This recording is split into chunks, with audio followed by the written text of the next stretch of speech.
Hey guys, welcome to Deep Dive Coding. Today we solve the LeetCode problem of the day, that is implement router class. And at the end of this video, you will learn how to apply the data structures in which situations, as well as the how to solve this problem efficiently. So problem is basically says that we have to implement the router class, and that's have the few methods, that is add packets, forward packets, and get count. Okay, so packet in the form of source, destinations, and timestamp is the packet format. Also, we are given a memory in the router class, and we have to implement these few methods. And we add packet. This packet add packet method will take the source, destinations, and timestamp, and we have to add that packet in the router if that packet is not present, and if it is present, then false. And if it is not present, after adding the packet, we simply return the true.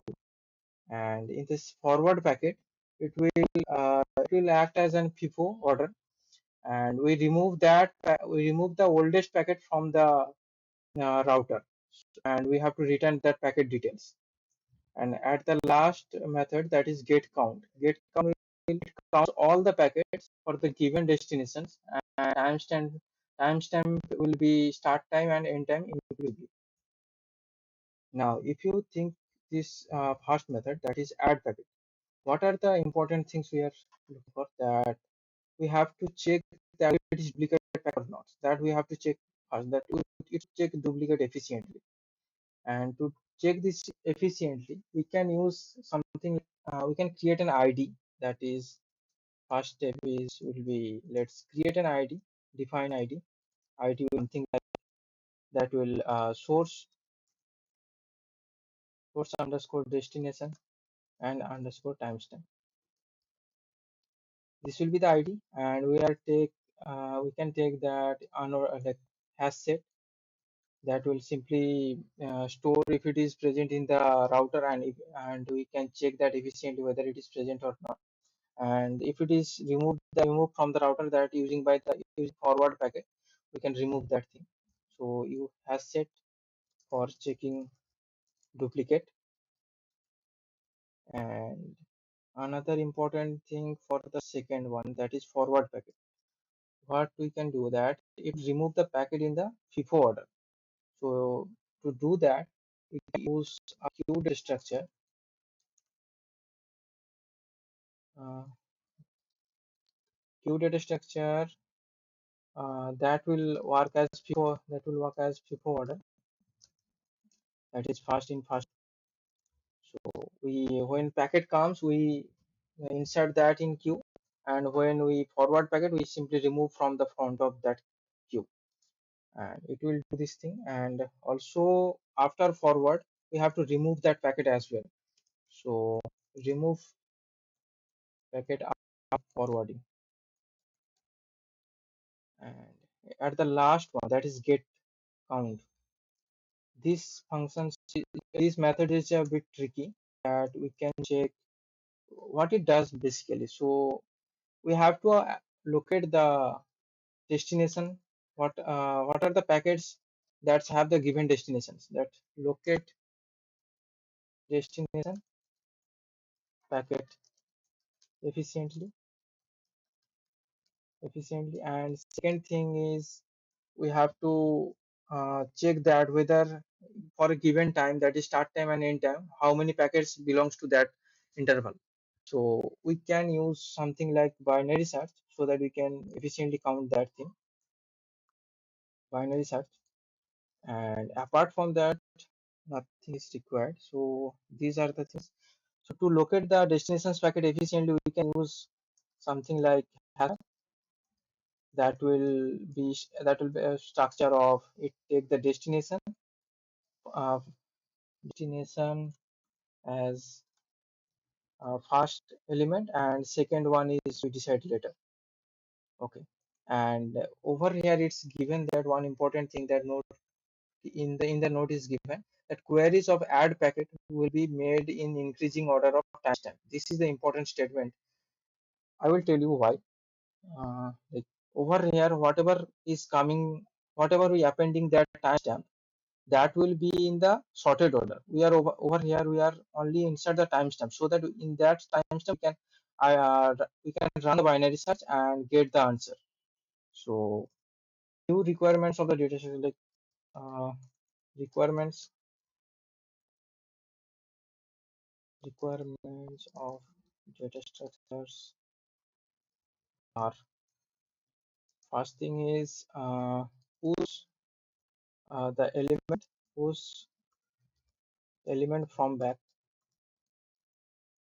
that is something like because of queue style, and that will remove element from front, and as well as support binary search.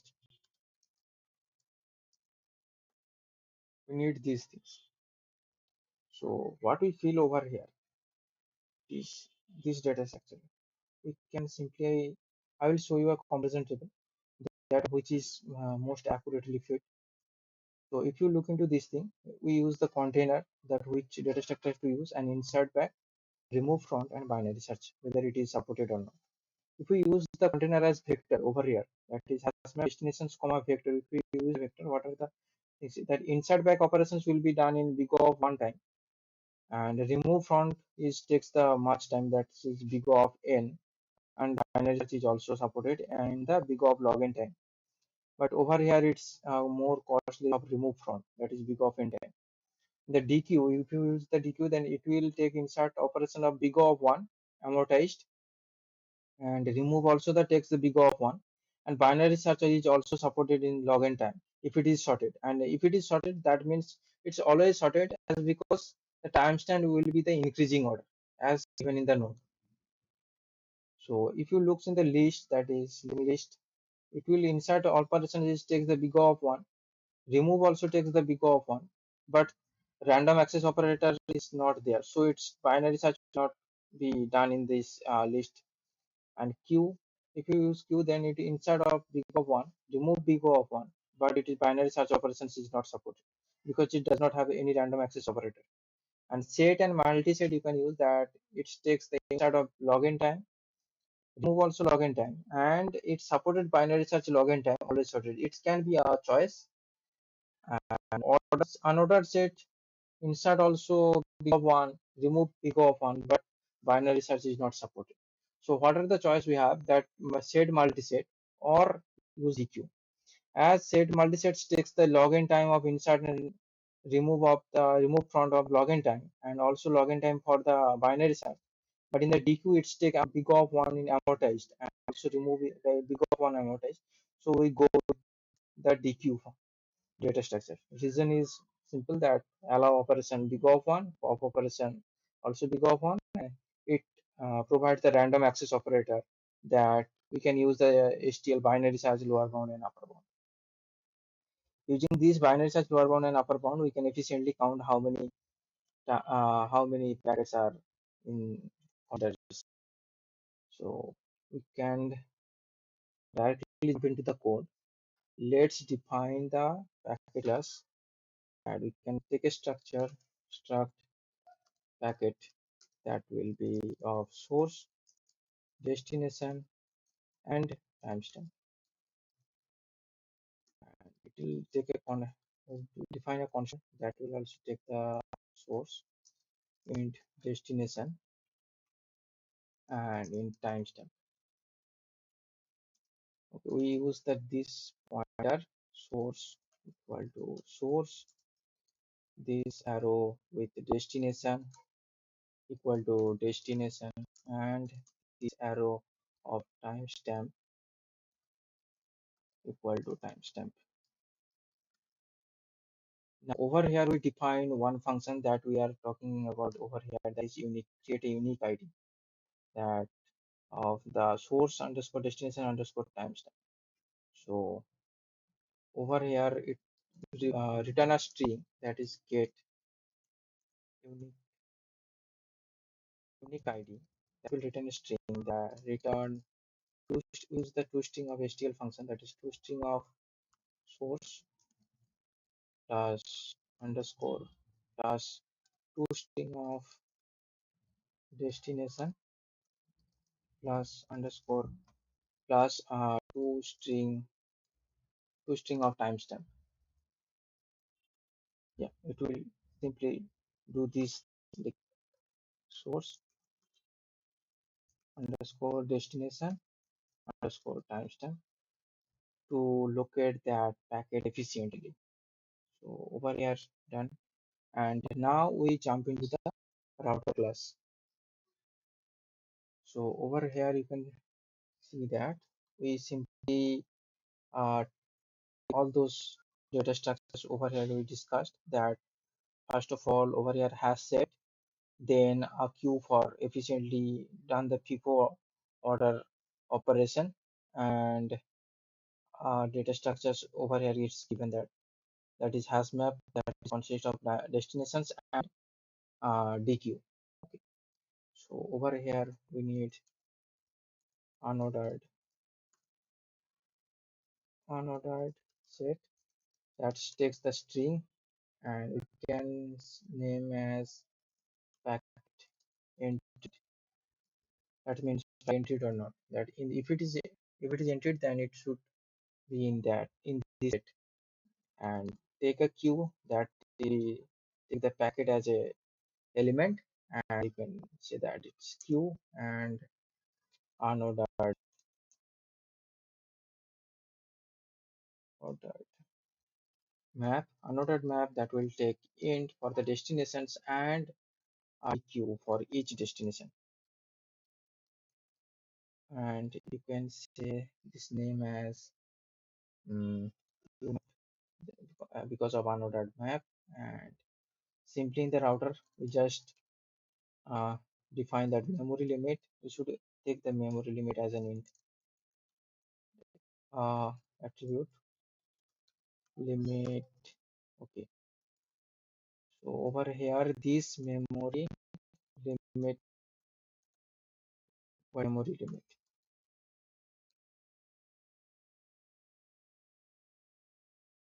Right. Apart from that, nothing is to do over here. Now we define the add function. Over here we create a new packet, that is packet new packet. Let's name it packet of, we take source destination and timestamp. Okay. Now we take ID, that will be new packet get unique ID.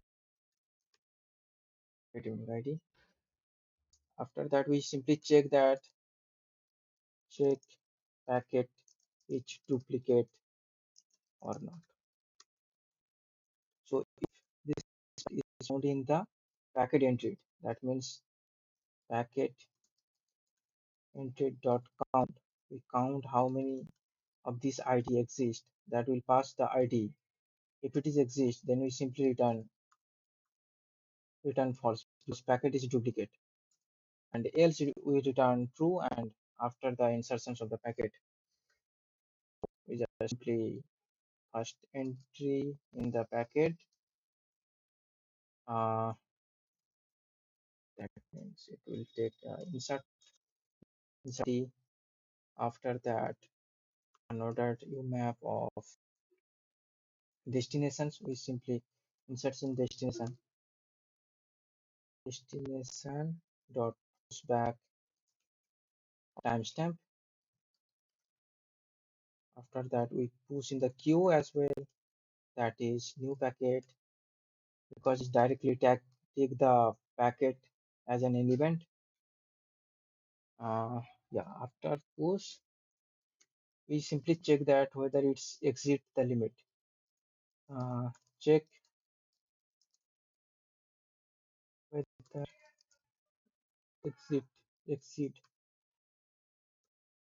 exceed the memory limit. So if it means you can say that queue size is greater than the memory limit, we have to remove the oldest packet from over here. And you can That means that we take the packet of that queue out front. That will be the oldest packet as in the FIFO order, and we extract the destination. That will be packet dot destination. To remove that in the UMAP also. So we extract the destination and now remove from there. So UMAP of destination dot uh, not yeah. So we have to just pop from because that will be in the past enter in the this DQ also. We we have to only perform the pop front operation that will because order is already sorted. Now after that we have to remove as packet entry dot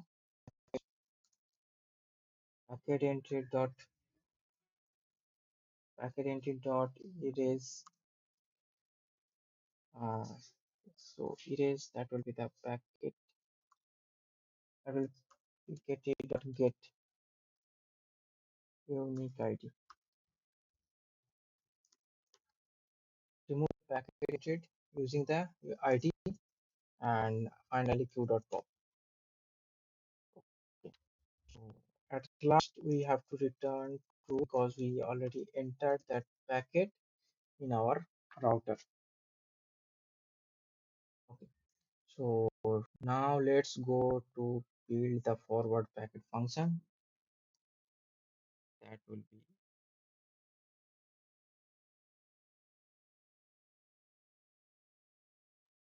over here. You can say that over here it's given forward packet. Yeah, it's if there is there are no packets to forward, so we have to return empty. So if q dot size equal to 0, we have to return empty array vector. After that, take a packet that is uh, let's be ckt equal to q dot front. We take the oldest packet from the queue and remove that from the queue. Q dot pop that will remove from the front because queue operations it push the elements in back and remove from the front. Now we have to erase in packet entry also. Packet entry erase. It will be they will take get unique ID. After that we have to remove from the UMAP also. So UMAP of dot destination. We extract the destination. Now pop front because order is already sorted. Now we return the details of the packet. That will be packet dot source, packet dot destination, and packet dot timestamp. It will return the packet details. After that, we have to define this this class.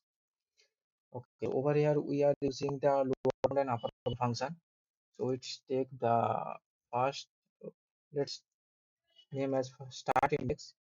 We want to find that where it is given that start time. So we use the lower bound function that it will check the first index that is less than or equal to given element that will be the to map of destination dot begin. So let's copy this thing and dot end, and we have to provide the start time and minus dot begin to get the index, and at the last index we use upper bound to get uh, greater than element index which is greater than that in element, and it will take of this begin and end, and we provide end time minus this to get the index, not end, it's begin. Now we simply return the last index minus start index to get the count how many of the packet within the range. Okay, uh, let's run whether it is running for the sample test or not. Yeah, over here it's have the semicolon.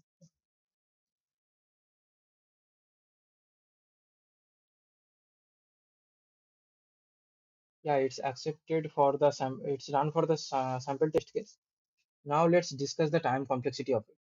So over here you can say that add packet time complexity would be, it will push back in the DQ operation. So in order to maybe search of the big of one amortized time complexity. Also over here also big of one amortized time complexity. Apart from that, over here, yeah, it takes in general big of one amortized time complexity. And if you look in forward packet, these also that q dot found, it will take big of one, big of one, and erase takes as it will be the, yeah, over here erase can take log n time complexity, and pop front also big of one amortized. So we can say that it will take big of log n time complexity, and at the gate count it will for the lower bound log n, upper bound also log n, so it will take of log n time complexity. And for the space we are taking extra space, that you can say that in a system packet entry class set will be at most go the memory limit, so it will at max of memory limit, and q also go at max memory limit because memory limit, and this one, that means the destinations. So for each destinations it will create a DQ which is in the system. So if you look into this, that how many destinations is possible. So over here it's given that at more with 5 calls will be given. So, and source and destinations go up to 2 into 10 to the power 5. So it will be under the limits of, let's say it can go at max 10 to the power 5. So you can say that, and memory limit is also given the 10 to the power 5. You can say that it will space complexity will be the big of memory limit. And let's try to submit this code whether it's correct or not.